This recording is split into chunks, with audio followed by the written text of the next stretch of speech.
model was pretty good at predicting all this stuff, which is really important. Okay? But what we're really excited about, that this was such a successful experiment that we actually put 50,000 more tons in, and this data is still being analyzed.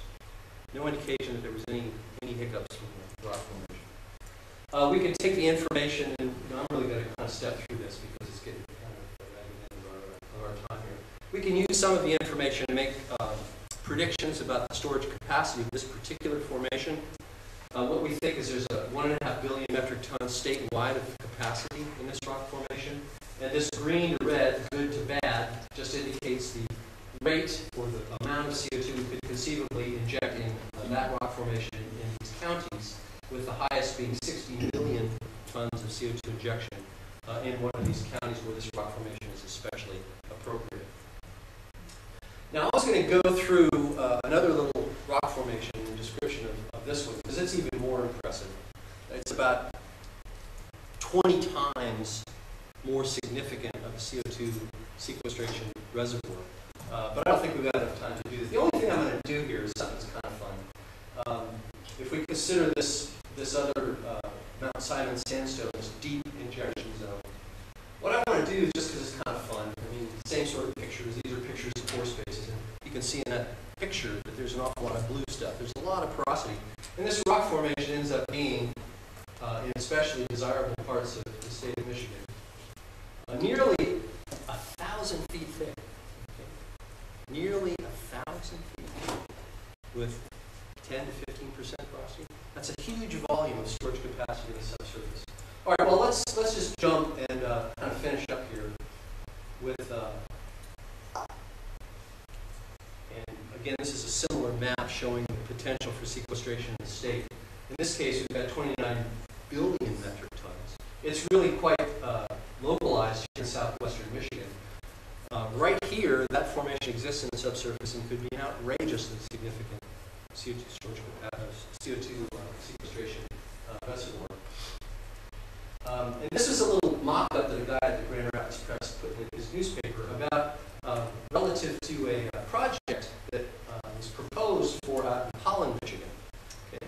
They were going to build a little 80 megawatt power plant and utilize this extraordinary sequestration zone, this deep sandstone formation. Unfortunately, they did not receive sufficient funding to conduct this. But we used this geological data in the same way that we used it for the previous project to use it as input information for the simulation model to see what would happen, given that we were going to inject 0.6 million metric tons per year for 20 years. Okay. Then we were going to see what happened after we stopped injecting for 280 years. We exploited only 60 or so meters of a nearly 1,000-foot thick formation, and some other things that aren't terribly important. So what I'm going to show you now, based on the geological input, in the same way that I provided input for geologists, the engineer who did the model for the previous project, but they were fortunate enough in that project to actually be able to inject CO2 and compare the model to the actual experiment. But let me just run this thing. So we've got an injection well here. This is depth in the subsurface in meters. And this is CO2 saturation. And notice that's 70% saturation in those little pore spaces. Okay? So this is no saturation at time 0. All right? And this is a little film strip type thing. And this is active injection, right? And the CO2, since it's a buoyant fluid, starts out as a mushroom, right? We're injecting it in here. And now we're at the recovery period. Injection is stopped, okay? And in exponential notation, that's 25 years, right? So 25 years of injection. And notice that the plume, which was a mushroom, is now becoming a pancake. And here's the distance from the well, about 2,500 meters. And then during a recovery period, 50, 60, 100 years, 125, 150, 200, 250 years. So 250 years, a total of 300 years down the line, this plume has moved about less than 4 kilometers away from the injection well. Now this is only half, right? This is a half space model. But you're getting a feeling for the scale of the Earth that's going to be involved in all of this. All right, well, just some summaries here for this particular injection experiment. It wasn't an experiment, a model. Is that the plume was less than 4 kilometers in half space the rate of migration of the CO2 during injection was 90 meters per year. Okay? So this stuff's not racing up away from us. It's moving rather slowly. And once the injection period stopped and the fluid is simply moving under its own buoyancy, it's moving at a considerably slower rate. So this stuff's not rocketing off necessarily. And that's what's suggested by our models. Some other things that aren't terribly important for our purposes. And this is a little mock-up that I made. If we look at the area in Ottawa County when we did this investigation and see what the beds, remember we talked about the bowls, right? So there's an inclination of the rock formations out of the center of Michigan. Okay? So this is less than 1 degree. The sides of the bowls are very shallowly inclined. So the CO2 is going to move up. Well, this rock formation is actually exposed to the surface over here in Wisconsin. If we use these flow rates, what we see is after 1,000 years, the CO2 plume may have moved less than about 30 kilometers out into the lake. So this gives you a scale or a sense of how that formation is going to respond to this injection experiment. Well, finally we can close here, and I really appreciate your patience coming in here. Let's think about some non-technical challenges.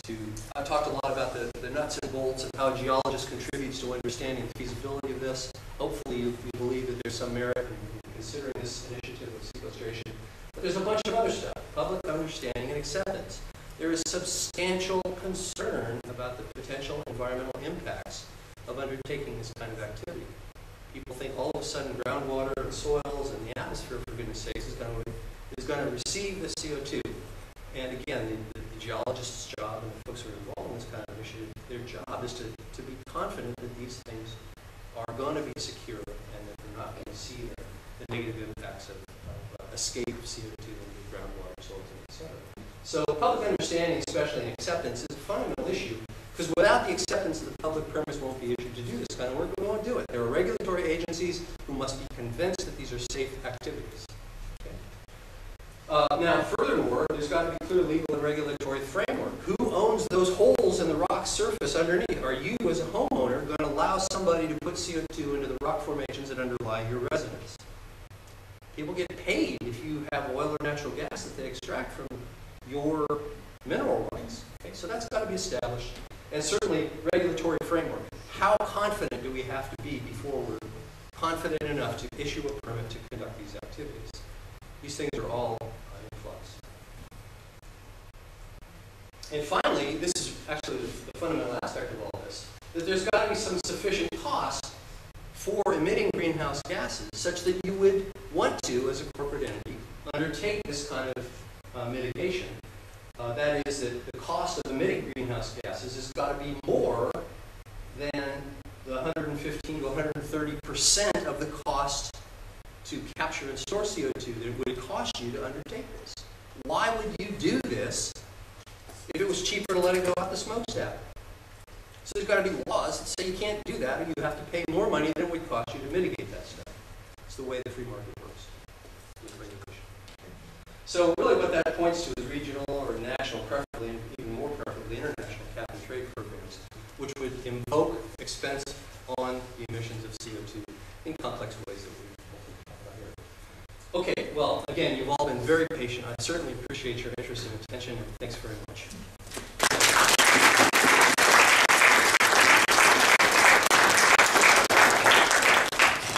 I just want to follow up on one